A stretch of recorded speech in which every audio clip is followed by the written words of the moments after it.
দলের একনিষ্ঠ কর্মী অন্যতম মুখ হয়েও তেমন গুরুত্ব পান না। যুব সংগঠনের দুবারের সাধারণ সম্পাদক আবার এবারে নয়া কমিটি থেকে বাদ পড়েছেন। বুধবার এই ঘটনার পর অভিমানী পোস্ট করেছিলেন তৃণমূলের জনপ্রিয় যুব নেতা দেবাংশু ভট্টাচার্য। কিন্তু 24 ঘন্টা কাটতে না কাটতেই সুখবর পেলেন তিনি। তৃণমূলের তরফে টুইটে জানানো হয়েছে, আইটি সেলের রাজ্যের ইনচার্জ হিসেবে দায়িত্ব দেওয়া হচ্ছে দেবাংশুকে।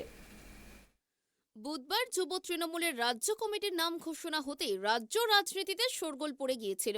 খেলা হবে গানের স্রষ্টা যুব তৃণমূল নেতা দেবাংশু ভট্টাচার্যের নাম বাদ পড়েছিল সেই নয়া কমিটি থেকে।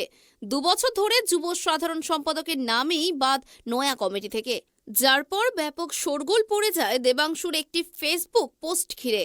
সেখানে তিনি উল্লেখ করেন, তিনি তৃণমূলের কাজ ছাড়লেন, জল্পনা ছড়ায় রাজ্য কমিটিতে জায়গা না পেয়ে দল ছেড়ে দিচ্ছেন যুব নেতা। কিন্তু 24 ঘন্টার মধ্যে পট পরিবর্তন। যুবর নয়া কমিটি থেকে বাদ পড়লেও আরও বড় পদ পাচ্ছেন দেবাংশু। এবার থেকে সর্বভারতীয় তৃণমূল কংগ্রেসের সোশ্যাল মিডিয়া এবং আইটি সেলের প্রধান হচ্ছেন দেবাংশু। পশ্চিমবঙ্গের দায়িত্বপ্রাপ্ত নেতা হলেন দেবাংশু। লক্ষ্মীবারে তৃণমূলের তরফে প্রেস বিবৃতি দিয়ে জানানো হয়েছে এই কথা। মুখ্যমন্ত্রী তথা দলনেত্রী মমতা বন্দ্যোপাধ্যায় নয়া এই সেলের সূচনা করলেন, আর মাথায় বসানো হলো দেবাংশুকে। বুধবার যুবর রাজ্য কমিটিতে নাম না থাকার পর দেবাংশু তার পেজে আপডেট করেন, তিনি যুব তৃণমূলের কাজ ছেড়ে দিয়েছেন। তাতেই আরও জল্পনা গাঢ় হয়। তৃণমূলের রাজ্য মুখপাত্র হিসেবে ফেসবুক প্রোফাইল থেকে দেবাংশুর এই পোস্ট নিয়ে হইচই পড়ে যায়।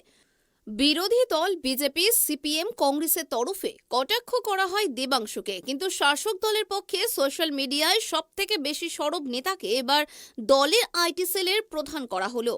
যদিও রাজনৈতিক মহলের মতে পুরোটাই ড্যামেজ কন্ট্রোল।